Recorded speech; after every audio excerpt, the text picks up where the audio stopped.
Welcome everyone. This is our first pre-recorded version of InsurTech Los Angeles. I have the pleasure to host Mauricio Comi, the head of small business at Intuit, a man of abundant energy and vision. And now, here is Mauricio. First of all, thank you very much for joining. Now, from our prep call, you immediately corrected me that it's not Italian, although your last name is Comi. You're actually from Colombia. Correct. Yes. Born and raised in Colombia, but Italian family on my father's side. And where about in Colombia? Bogota, the capital. Oh, I don't know. And so many amazing places in Colombia. Sadly, there, when I was there, I was passing through Leticia, so it was the Santa Rosa, Tabatinga, that area of the Amazon. But it's you know it better than I do. I've never been to the Amazon, and I'm pretty jealous that you got to experience that. Frankly, no. First of all, it was more than 20 years ago when I was young. I still had more hair, and I was, a mochilaire, and it was just on, I'm 42 now, so it's that. But remember, we are talking about insurance, so. Yes, we are. Now, before you had to insurance, you were with Facebook, and now, of course, you're with Intuit. Okay, how about you tell a little bit about your journey? Yeah, so I ended up in the US after business school. I did my MBA at InsurTech, where I met my American wife about 10 years ago. And that's how I ended up. Singapore. This was in France. And that's how I ended up in Silicon Valley. And without having any tech experience, I was lucky enough to have an opportunity to start working at Intuit as a product manager back in 2012, I think. Did that for a couple of years. It introduced me to tech as well as to financial services. After a couple of years there, I went to Facebook, where I worked on the payments partnerships team. So this was more like business development with a particular focus on transactional capabilities to enable people to pay, and then later to send money like P2P and stuff like that. And then about 3 years ago, I came back to Intuit, originally to work leading the QuickBooks partnerships team. And then about a year and a half ago, we started looking more closely at insurance. We had a relatively small partnership where we were selling workers' compensation, and we realized that the opportunity was much bigger than what we had originally thought.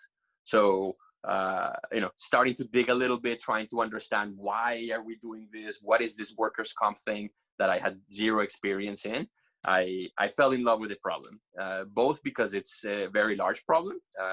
QuickBooks has a very large small business customer group that uses our products every day, and all of them to a certain extent need insurance in some way, shape, or form, but also because of how painful it is.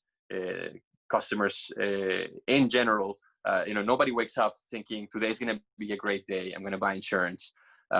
It's more of a tax of doing business that people spend a lot of time, a lot of money, and they have low confidence that they have the right thing. So that's kind of like what introduced me to this world that you guys are all in, and you probably understand still better than I do. But we're working to figure out ways where Intuit can, enter the space and hopefully help small businesses be more successful with better insurance products. And that's what I really like about it, because, well, and a couple of things. First of all, it's very close to my heart because running the Bound, founding it was all about embedding insurance within the user journey and not plugging out the user from their journey to the insurance customer journey, which is completely different. And you're actually, if you're providing insurance over there in that digital touch point, it's amazing. You have the customers, you know who they are, what they are, and you can just plug it. It's like, okay, as you mentioned, which is great. It's a task for a business. Getting insurance, it's like, oh my God, can I get insurance? It's like, no. Okay, it's another task. I need to pay taxes. It's a task. No, so how do you leverage what type of insurance do you offer today to your customers? Because you have millions of users that use QuickBooks and other Intuit products. Yeah, so we've been going through a journey to try to understand what's the best way for us to participate in the space. And it's been, you asked the question specifically focused on product, but I think taking a step back before I dive quickly on it, it's interesting to think about where the value for the customer is, right? And the product, to a certain extent, is kind of a commodity. If you think about the end-to-end journey of insurance, there's a lot of things where we think we can drive value that goes beyond the specific product. So currently, we are partnering with a couple of companies that offer the most common small business products: general liability, business owner policies, errors and omissions, workers' compensation, cyber, commercial auto. If you take rank them by priority in terms of demand, take the top 6 or 7, and we're offering those through these partners. Where I think, where we are investing now, where we think we can create a difference, is at capturing the customer at the moment that they think insurance is important for them. And that is more associated with if they're using our product every day, when insurance becomes relevant, if they know that QuickBooks has insurance, we can start having that conversation in a more natural way. Mm-hmm. The other type of things that we can do is that because we already understand the customer to a certain extent, we can start providing some guidance on the type of insurances that they need. So instead of starting from a product-centric view of the world, which is how most insurance carriers think of solving an insurance problem, we have to start thinking on the customer. We have to start thinking on who you are, where are you in a moment in time of your business, and then from there decide what are the right things that you need from an insurance protection perspective in order to be successful. So, and this applies across the journey of the insurance customer. So let me give you one specific example. Cash flow is the most important thing that a small business owner is worrying about day to day. Every day they're checking whether they have enough money in their bank account to pay for their expenses, enough money coming in at the right time, so that they can sustain their business. If you look at how insurance traditionally works from a billing perspective, there's 2 things that to me are surprising. One is the prevalence of yearly billing. For small businesses, this is incredibly expensive. If you think about even $1,000 expense, this is a lot. If you could break that down into monthly payments of, divided by 12, that would be way better from a cash flow perspective. The way the insurance industry has traditionally solved for this is with insurance premium financing. So you make the customer pay more. So one of the things that, for example, we have discovered is that because QuickBooks customers integrate their bank account to the books so that automatically the data can be added to their books, we can see who's paying yearly, and we can see also who's paying insurance premium financing companies. Mm-hmm. And with those 2 pieces of data, the type of communication that we can have with the customer, instead of trying to compete on price or coverages, we can compete on convenience. And we can tell that customer, look, looks like you are paying yearly. Do you want to improve your cash flow? Buy insurance through us. We will bill you monthly and we won't overcharge you for it. Or if you're paying an insurance premium financing company, we can tell you, you're probably overpaying for it because somebody's charging you interest for this yearly billing or this monthly billing thing that you're doing. Can we offer you something that, for an equivalent price to coverage, you can pay less? So if you think about it, this completely changes the conversation of how us as an insurance provider interact with you versus a traditional player that wouldn't have access to this type of information. I love the fact that you touch so many, I don't call it keyword. Yeah, let's call it keywords, because it's super important. It's from the observation you're providing as Intuit. You're providing the business the complete suite of things that they need in order to run a business. From the QuickBooks to TurboTax to many other things. And especially, I love the fact that you give the insights of what you actually need in order to run the business. And part of it is the risk management.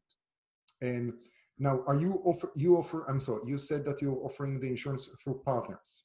Are you licensed, or are you looking to be licensed? Yeah, Intuit Insurance Services Inc. is a licensed entity. We have broker licenses in all 50 states. From a legal perspective, just to make sure that we are compliant. Obviously, a company of the size of Intuit needs to be very, very careful in the way we position ourselves in the market.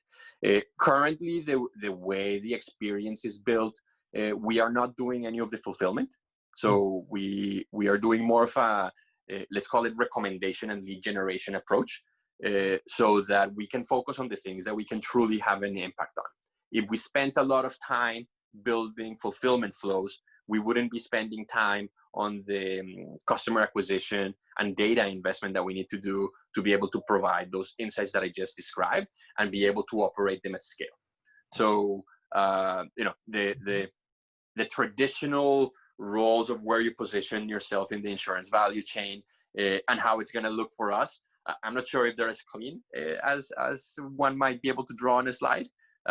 So it's more like lead generation with some recommendation on where to go, but without us providing the actual quote flow and price for the customer. You bind directly with your partners. Yeah, most definitely. You are within the lead gen, and you have something which is super important, or I would say something that other insurance entities or players will say, hey, who owns the customer? And in this case, you actually own the customer. And this is a great, I would define it as not a conflict, but a topic for discussion that usually the agent has with the carrier about, okay, who owns it, which is very interesting. And I love the fact, Yeah, and it's a super interesting question, because I think that our work doesn't stop at helping you find that insurance at that first moment in time. Right? If you look at it, the life cycle for a customer on their journey of being an insurance customer, they search for it, spend a lot of time searching. They then go through the purchase flow, experience. Then they make a decision and they buy. But then that policy stays on for years. And during that time, they have to interact with their broker or their carrier for a whole number of reasons. So what we are trying to do also on that post-purchase experience is to create like a super simplified, let's call it insurance wallet, if you will, where all of your policies are there. You can get all of your certificates of insurance in one place. All of your documents are stored. Your billing history can be made available to you. So what we are doing with this type of experience is that even if you're buying multiple products from multiple players, you can manage that all in one place. So if you think about the traditional drawer where you had binders of forgotten paper that nobody has ever read and is buried somewhere to be pulled out when something goes wrong, those can be made available digitally in a much smarter way. So the idea is that we will use this to continuously enhance your insurance experience, even after purchase. And there's a whole number of reasons why this makes sense. I mean, one, we will simplify it from a time perspective. Instead of having to dig in different places, it's going to be available on the tool that you use every day to manage your business. Two, it's also up to date. If you're trying to provide to your certificate of insurance, which for your commercial relationships, we have found that there are a particular segment of customers that have to interact with their carrier multiple times a month, sometimes even multiple times a week or more, just to download updated documents. Here, it would be just click, click, send, very, very simply. But also, as your business is changing, can we be smarter about understanding if you have the right coverage? There's a whole bunch of businesses that are growing rapidly or not growing rapidly, the opposite, or businesses that had to pause for a certain reason, or businesses that go through cyclical events. If we have a understanding of the data because of the way you're doing your accounting, we can be much smarter at telling you that your insurance coverage probably needs to be updated. And it happens in a contextual way, not once a year in the way the traditional insurance industry has built this, where honestly, a year is a completely arbitrary amount of time. No, listen, what I love about this stuff and what you describe is that we've seen so many InsurTech startups that are just touching one element or have a very small overlap with what you described. And they raised, I would say, a lot of money just to solve that problem. And there you go, coming in and saying, hey, we have the entire, a very large segment of the market, and we can provide them all that information from different AI companies that are talking about providing the right type of insights, especially when what you're describing it, customer intake and working with that and providing what's the right risk. You talked about the different wallets and covers and boxes and whatever. We have so many of those that, oh, we'll just aggregate everything and provide you with that solution. And Yeah. the most important within the legion, a smart legion that actually makes sense, especially when they make the offer, and not holding, of course, on the premium and the commercial loans. Or and that's fair. And you know, to all the companies that are starting to raise funds for all of those use cases, like, I have lots of respect for what they're trying to do. They're you know, entering a space like the insurance space is incredibly hard. There's so many variations and regulatory complexities that you have to work through that it can be pretty daunting. I think a company like Intuit has a different challenge. We have the advantage of already having a customer base. We have the advantage of already having an interface where people interact with every day. We have the advantage of having a lot of data. But then we also have a burden of proof that, in my opinion, is higher. We have to come up with something that solves the problem of a population that is very diverse, that has very different needs. We have new companies, we have old companies, we have companies in all 50 states, in pretty much every single industry that exists in the country. And if we were to focus on one individual solution, it wouldn't be enough to solve a problem at scale. So I think that that's where there's differences between us and those startups, and where potentially there's even opportunities to partner, right? There is no need for us to own absolutely everything. The things that I want to get really, really good at are that customer experience that provides, you know, simplifies the amount of time that you take and the confidence that you bought the right product at the right price. And that is an interaction element. Everything that is behind the scenes that powers it, I think to a certain extent is up for grabs. In the long term, though, I have a more aspirational view of this, which is, can that data be used for price? And to what extent can it be predictive of risk? Where, you know, we have access to data that can show measures of responsibility that a carrier would never have access to. So I think here that, you know, the future is kind of written into a certain extent. Can we get to a point where we can use it so that, you know, with the right partnerships, we can put the right products in front of customers that are novel and solve the customer problems better than what we are seeing out there today. The interesting part, usually when, you know, I would say 3, 4, even 5 years ago, everyone was scared that one of the FAGM will actually enter the industry, right? Oh my God, Facebook is going to do that. Google had something in a certain point. Amazon are always tinkering with new industries that they can, well, disrupt and later on, of course, own it with their amazing technology. And here we have a different, very big technology company who enters the space and offer that, especially within the lead generation. Because if you look at the amount of money and budget that are spent on Google ads and Facebook to generate that, this is someone that's like, hey, we have the customers and we can actually bring you better quality, something that the risk is already defined.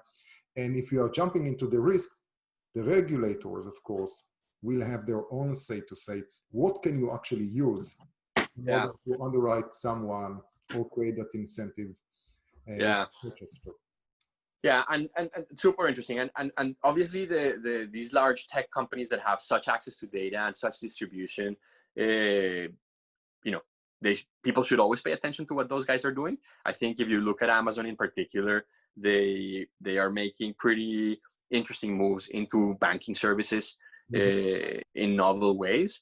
Google's and Facebook, from my experience after having been there for some time, I would say that although the potential for them to enter some of these spaces, maybe the need or interest is not there.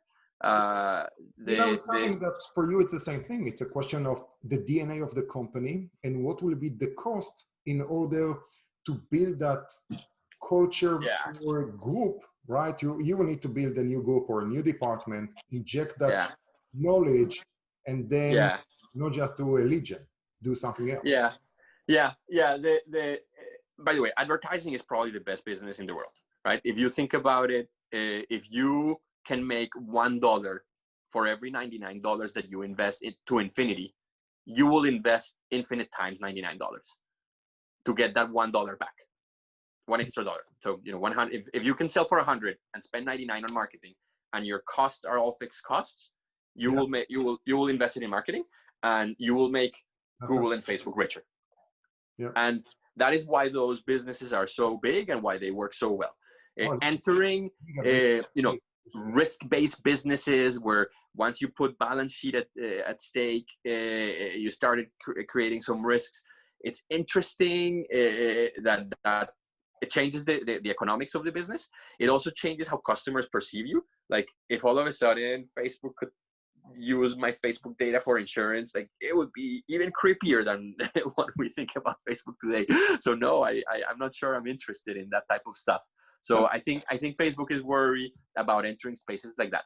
A company like Intuit is very different. Intuit has been in the compliance space to some extent since the beginning.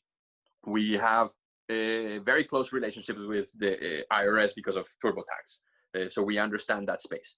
We have been in the payments business for a while, where we have licensed entity for transactional capabilities, and we do jobs like anti-money laundering and OFAC and KYC, which if you come from that industry, you know what those acronyms mean.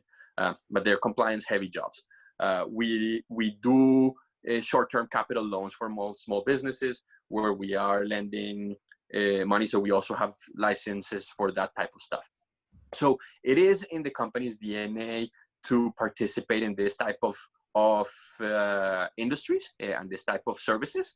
And the approach that we're trying to take is one where it's not about the plumbing, it's not about the pipes, it's not about getting money from A to B, but it's how do we help you as a small business be more successful? Mm-hmm. How can we help you with your cash flow? How can we simplify the amount of time that you spend doing admin stuff so that you can focus more on producing your goods and selling your goods? So if QuickBooks evolves from a general ledger data entry software to a digital CFO for a small business, think of all the jobs that digital CFO does for you. That digital CFO helps you with your books, of course, but it also helps you with your money in and money out and your cash flow. It helps you with your investment capital required to grow your business. Do you need to invest in that new oven or that new real estate to be more successful? And it also helps you be protected against risk. And protection against risks takes many forms, but insurance obviously is an important part of it. And that's what we're trying to do to make it, an end-to-end tools that helps businesses start, grow, and scale their businesses. Now, a little bit off topic. Where do you sit? Where are you sitting now? This is my kid's bedroom. Kid's bedroom. It was the one that had better signal. Better signal, a little bit quiet. I see all the things on the poster. Is that the map? That's a map of the world. Trying to teach the kids some awareness of where they sit in this big round planet. Well, that's important. Understanding where we are and what we're doing, that's super important. That's great. And how's COVID? Are you guys staying at home? Kids we are. School? We are. We are incredibly lucky, very, very privileged that we are, one, healthy, and two, that our jobs are still there. Both my wife and I work. So for that, I am very thankful. Our kids are young. They're my oldest one is 7, the little one is 3, and having been 6 months locked at home has been a challenge, especially now with the California fires. That you can't be outside because of the bad air, but then you can't go inside anywhere because of COVID. So for a while, the kids were climbing the walls. But honestly, these are problems that are in putting things in perspective, they're small problems. And we feel incredibly lucky. Yeah, well, For me, the limit is, of course, the COVID haircuts, but that's it. This was me. I was trying to do something cool. I had much longer hair, and I was able to do the sides, but when I got to the back, I messed it up. Yeah, So I tried. So I was looking for number 4. I had only 3. It went like this. Then asked my wife, honey, please, can you do something with the rest of it? She's like, no, that's broken and I lost the receipt. I cannot change you. I cannot exchange you for something better.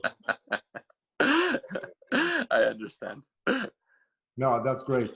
Back to, with COVID, which apparently we need to talk about it almost no matter what, especially now we are recording that October 6th in the morning.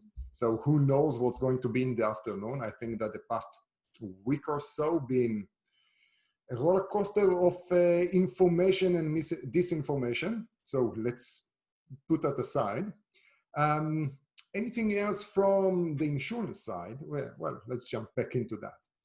What's next for you? You're building that capacity internally. So far, it's that super smart lead gen that basically insurance is a task.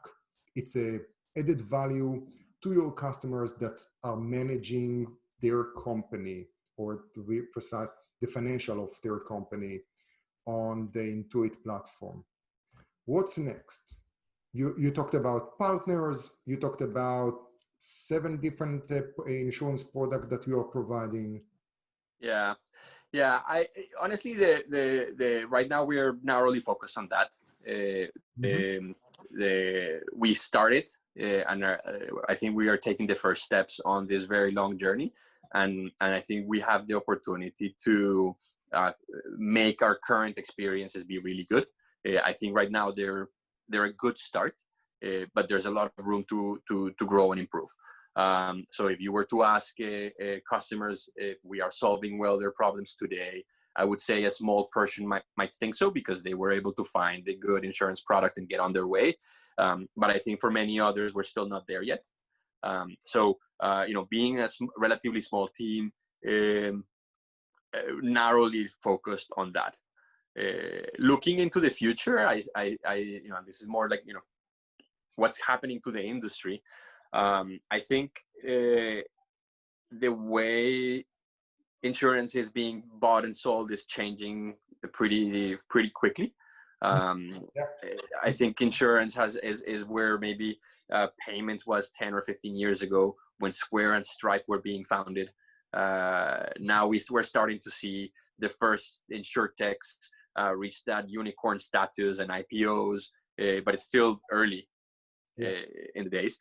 And it's going to be interesting how I think there's 2 types of players that are going to be successful. One is the ones that are doing very clever things with their vertical integration, going direct to consumer. And there's already some good examples of that. The other ones are going to be the ones that can power brands like ours to be insurance players. If there are brands out there that have a customer that is in love with the product that they buy, they use that product every day, and there's benefit to having insurance being purchased directly through that distribution channel, then I think those are going to proliferate. So there's kind of like an insurance as a service concept of how do you take capital and compliance and claims management and policy management and all of these stuff together, so that any brand can be an insurance provider. And I'm, if I had a bunch of money to invest as a VC, I would put it there, because I think those companies are gonna ride a very interesting wave. Yes. Well, there are all kinds of players that are more or less in that space, but then we are going to jump into the core systems, and let's think that. I don't know if you've heard the saying, the people that made a lot of money during the gold rush were not the people that were looking for gold, but it was the people that built shovels. Yep. Well, I recently, thanks to COVID, I recently saw Deadwood, so that was part of the education about it. And of course, we can always remember Levi's jeans. So that was a big thing that until this day we are wearing them, Exactly. Which is great. Mauricio, thank you very, very much for your time. your knowledge. Gilad, this has been super fun. It's been fun. And that's what we're trying to do, make insurance fun again. Well, not again, fun.